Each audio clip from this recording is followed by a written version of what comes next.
राज्यों के मुख्यमंत्रियों से कहा। विनती करता हूं कि वो हम सबका मार्गदर्शन करें। आदरणीय प्रधानमंत्री जी। नमस्कार जी। कोरोना के खिलाफ देश की लड़ाई में कई महत्वपूर्ण बिंदुओं पर आप सभी ने अपनी बात रखी। अभी 2 दिन पूर्व मुझे नॉर्थ ईस्ट के भी सभी आदरणीय मुख्यमंत्री जन से इसी विषय में चर्चा करने का अवसर मिला था, क्योंकि जहां जहां चिंताजनक स्थिति है उन राज्यों के साथ में विशेष रूप से बात कर रहा हूं। साथियों, बीते 1.5 साल में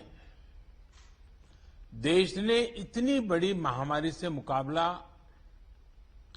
आपसी सहयोग और एकजुट प्रयासों से किया है। सभी राज्य सरकारों ने जिस तरह एक दूसरे से सीखने का प्रयास किया है, बेस्ट प्रैक्टिसेस को समझने का प्रयास किया है, एक दूसरे को सहयोग करने की कोशिश की है, और हम अनुभव से कह सकते हैं कि ऐसे ही प्रयत्नों से हम आगे इस लड़ाई में विजयी हो सकते हैं। साथियों, आप सभी इस बात से परिचित हैं कि हम इस समय एक ऐसे मोड़ पर खड़े हैं जहां तीसरी लहर की आशंका लगातार जताई जा रही है।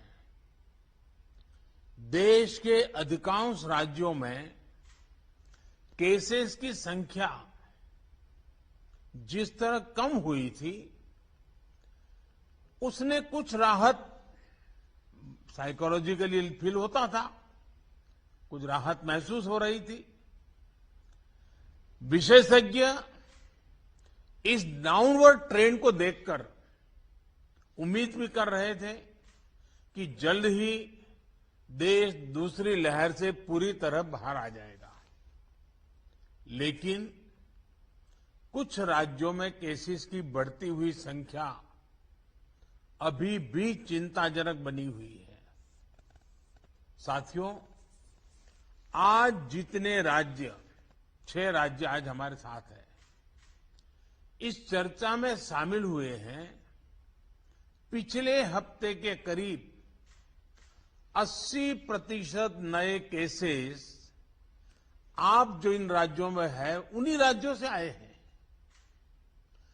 84% दुखद मौतें भी इन्हीं राज्यों में हुई है।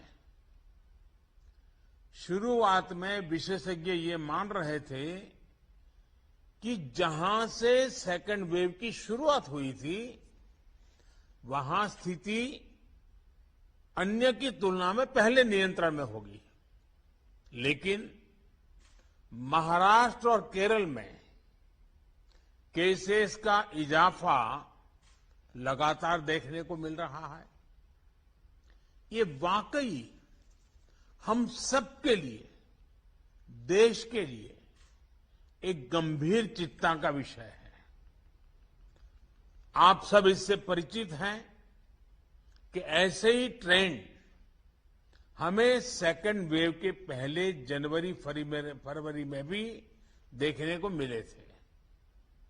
इसलिए आशंका स्वाभाविक रूप से बढ़ जाती है कि अगर स्थिति नियंत्रण में नहीं आई तो मुश्किल हो सकती है।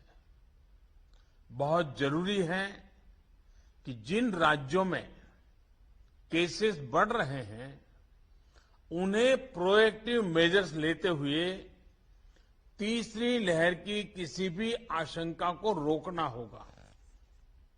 साथियों, एक्सपर्ट्स बताते हैं कि लंबे समय तक लगातार केसेस बढ़ने से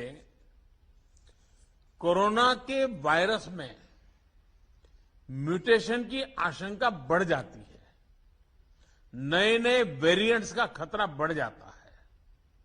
इसलिए तीसरी लहर को रोकने के लिए कोरोना के खिलाफ प्रभावी कदम उठाया जाना नितांत आवश्यक है। इस दिशा में स्ट्रैटेजी वही है जो आप अपने राज्यों में अपना चुके हैं, पूरे देश ने उसको लागू किया हुआ है और उसका एक अनुभव भी हमें है, जो आपके लिए भी टेस्टेड एंड प्रूवन मेथड है। टेस्ट, ट्रैक और ट्रीट और अब टीका। टेस्ट, ट्रैक, ट्रीट एंड टीका, इसी वैक्सीन की हमारी रणनीति फोकस करते हुए हमें आगे बढ़ना है। माइक्रो कंटेनमेंट जोन्स पर हमें विशेष ध्यान देना होगा।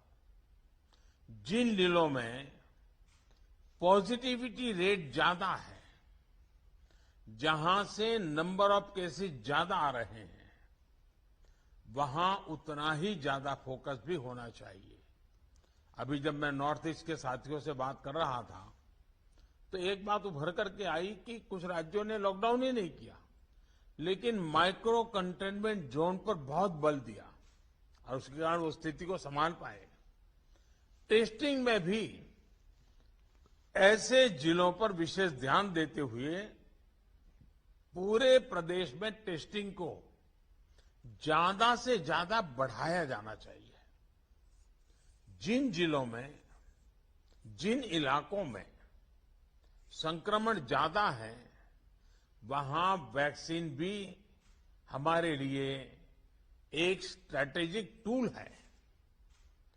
वैक्सीन के प्रभावी इस्तेमाल से कोरोना की वजह से उत्पन्न परेशानियों को कम किया जा सकता है। कई राज्य इस समय हमें जो विंडो मिली है उसका इस्तेमाल अपनी आरटी-पीसीआर टेस्टिंग कैपेसिटी बढ़ाने में भी कर रहे हैं। ये भी एक सराहनीय और जरूरी कदम है। ज्यादा से ज्यादा आरटी-पीसीआर टेस्टिंग वायरस को रोकने में काफी प्रभावी हो सकते हैं। साथियों, देश के सभी राज्यों को नए आईसीयू बेड्स बनाने, टेस्टिंग क्षमता बढ़ाने और दूसरी सभी जरूरतों के लिए फंड उपलब्ध करवाया जा रहा है। केंद्र सरकार ने हाल ही में 23,000 करोड़ 23,000 करोड़ रुपए से ज्यादा का इमरजेंसी कोविड रेस्पॉन्स पैकेज भी जारी किया है।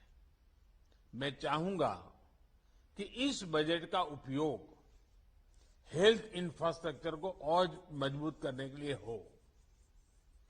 जो भी इंफ्रास्ट्रक्चरल गैप्स राज्यों में हैं, उन्हें तेजी से भरा जाए। खासतौर पर ग्रामीण इलाकों, रूरल एरियाज, उस पर हमें ज्यादा मेहनत करने की जरूरत है। इसके साथ ही सभी राज्यों में आईटी सिस्टम्स, कंट्रोल रूम्स और कॉल सेंटर्स का नेटवर्क मजबूत करना भी उतना ही जरूरी है। इससे रिसोर्सेज के डेटा, उसकी जानकारी पारदर्शी तरीके से नागरिकों को मिल पाती है। इलाज के लिए मरीजों और परिजनों को इधर उधर भागना नहीं पड़ता। साथियों, मुझे बताया गया है कि आपके राज्यों में जो 332 पीएसए प्लांट्स एलोकेट किए गए हैं, उनमें से 53 कमीशन हो चुके हैं। मेरा सभी राज्यों से आग्रह है कि इन पीएसए ऑक्सीजन प्लांट्स को जल्द से जल्द पूरा करें। किसी एक सीनियर अफसर को स्पेशली यही काम में लगाइए और 15-20 दिन का मिशन मोड में इस काम को आप पूरा करवाइए। साथियों, एक और चिंता बच्चों को लेकर भी है। बच्चों को कोरोना संक्रमण से बचाने के लिए हमें अपनी तरफ से पूरी तैयारी करनी होगी। साथियों, हम देख रहे हैं कि पिछले 2 हफ्तों में यूरोप के कई देशों में एकदम तेजी से केसेस बढ़ रहे हैं। अगर हम पश्चिम में देखें, चाहे यूरोप के देश हों, चाहे अमेरिका, इधर हम पूरब में देखें तो बांग्लादेश, म्यांमार, इंडोनेशिया, थाईलैंड, बहुत तेजी से केसेस बढ़ रहे हैं और कल्पना बाहर का, यानी एक प्रकार से कहीं पर 4 गुना, कहीं 8 गुना, कहीं 10 गुना बढ़ोतरी आई है। ये पूरी दुनिया के लिए और हमारे लिए भी एक चेतावनी भी है, एक बहुत बड़ा अलर्ट है। हमें लोगों को बार बार ये याद दिलाना है कि कोरोना हमारे बीच से गया नहीं है। हमारे यहां ज्यादातर जगहों में अनलॉक के बाद की जो तस्वीरें आ रही हैं, वो इस चिंता को और ज्यादा बढ़ाती है। इसका जिक्र मैंने अभी नॉर्थ ईस्ट के सब साथियों से बात कर रहा था, उस दिन भी किया था। मैं आज फिर से जोर देकर के इस बात को दोहराना चाहता हूं। आज जो राज्य हमारे साथ जुड़े हैं, इनमें तो कई बड़े मेट्रोपॉलिटन शहर हैं, बहुत सघन आबादी वाले हैं। हमें इसे भी ध्यान में रखना होगा। सार्वजनिक स्थलों पर भीड़ लगने से रोकने के लिए हमें सजग, सतर्क और सख्त होना पड़ेगा। सरकार के साथ साथ अन्य राजनीतिक दलों, सामाजिक संगठनों और एनजीओज को, सिविल सोसाइटी को साथ लेकर हमें लगातार लोगों को जागरूक करते रहना है। मुझे विश्वास है कि आप सबके व्यापक अनुभव इस दिशा में काफी काम आएंगे। आप सबने इस महत्वपूर्ण बैठक के लिए समय निकाला, इसके लिए आपका बहुत बहुत धन्यवाद। और जैसा आप सभी आदरणीय मुख्यमंत्री जी ने उल्लेख किया, मैं हर पल अवेलेबल हूं। हमारा संपर्क बना रहता है। आगे भी मैं हमेशा अवेलेबल रहूंगा, ताकि हम सब मिलकर के इस संकट से मानव जात को बचाने के इस अभियान में अपने अपने राज्यों को भी हम बचा सकें। मेरी आप सबको बहुत शुभकामनाएं हैं। बहुत बहुत धन्यवाद। अब मैं